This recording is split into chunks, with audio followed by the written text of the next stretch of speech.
नमस्कार दोस्तों, आज मैं आपको हनुमान जी का एक बहुत ही सुंदर प्रसंग सुनाने जा रही हूँ। रावण के वध के बाद अयोध्यापति श्री राम ने राजपाट संभाल लिया था और प्रजा राम राज्य से प्रसन्न थी। एक दिन भगवान महादेव की इच्छा श्री राम जी से मिलने की हुई। पार्वती जी को संग लेकर महादेव कैलाश पर्वत से अयोध्या नगरी के लिए चल पड़े। भगवान शिव और मां पार्वती को अयोध्या आया देखकर श्री राम सीता जी बहुत खुश हुए। माता जानकी ने उनका उचित आदर सत्कार किया और स्वयं भोजन बनाने के लिए रसोई में चली गईं। भगवान शिव ने श्री राम से पूछा, हनुमान जी दिखाई नहीं पड़ रहे हैं, कहाँ हैं? श्री राम बोले, वह बगीचे में होंगे। शिवजी ने श्री राम जी से बगीचे में जाने की अनुमति मांगी और पार्वती जी के साथ बगीचे में आ गए। बगीचे की खूबसूरती देखकर उनका मन मोहित हो गया। आम के घने वृक्ष के नीचे हनुमान जी दीन दुनिया से बेखबर गहरी नींद में सोए थे और एक लय में खर्राटों से राम नाम की ध्वनि उठ रही थी। चकित होकर शिवजी और माता पार्वती एक दूसरे की ओर देखने लगे। माता पार्वती मुस्कुरा उठी और वृक्ष की डालियों की ओर इशारा किया। राम नाम सुनकर पेड़ की डालियां भी झूम रही थीं। उनके बीच से भी राम नाम उच्चारित हो रहा था। शिवजी जी इस राम नाम की धुन में मस्त मगन होकर खुद भी राम राम कहकर नाचने लगे। माता पार्वती जी ने भी अपने पति का अनुसरण किया। भक्ति में भरकर उनके पांव भी थिरकने लगे। शिवजी और पार्वती जी के नृत्य से ऐसी झनकार उठी कि स्वर्गलोक के देवतागण भी आकर्षित होकर बगीचे में आ गए और राम नाम की धुन में सभी मस्त हो गए।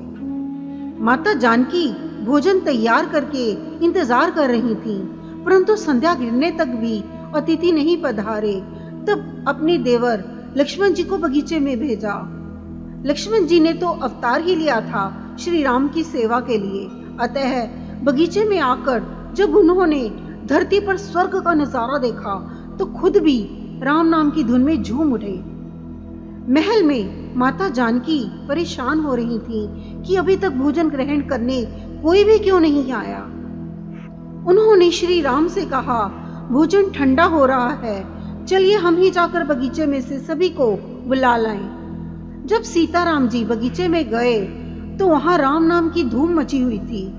हनुमान जी गहरी नींद में सोए हुए थे और उनके खर्राटों से अभी तक राम नाम निकल रहा था। श्री सिया राम भाव विह्वल हो उठे।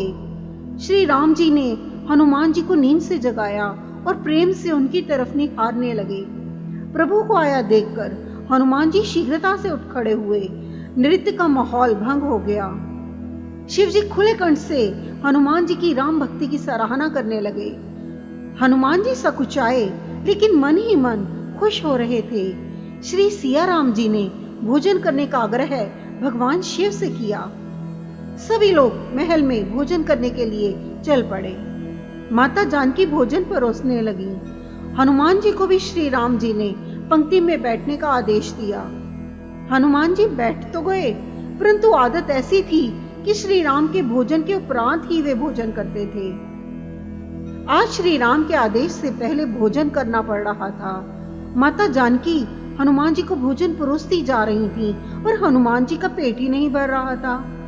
कुछ समय तक तो उन्हें भोजन परोसती रहीं, फिर समझ गईं कि इस तरह से हनुमान जी का पेट नहीं भरने वाला। उन्होंने तुलसी के एक पत्ते पर राम नाम लिखा और भोजन के साथ हनुमान जी को परोस दिया। तुलसी पत्र खाते ही हनुमान जी को संतुष्टि मिली और वे भोजन पूर्ण मानकर उठ खड़े हुए।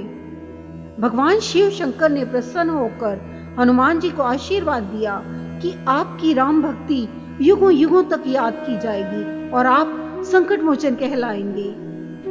दोस्तों, कैसा लगा आपको आज का ये प्रसंग? अगर आपको पसंद आया हो तो इसे लाइक कीजिए, शेयर कीजिए और चैनल को सब्सक्राइब भी जरूर कर दें। नमस्कार।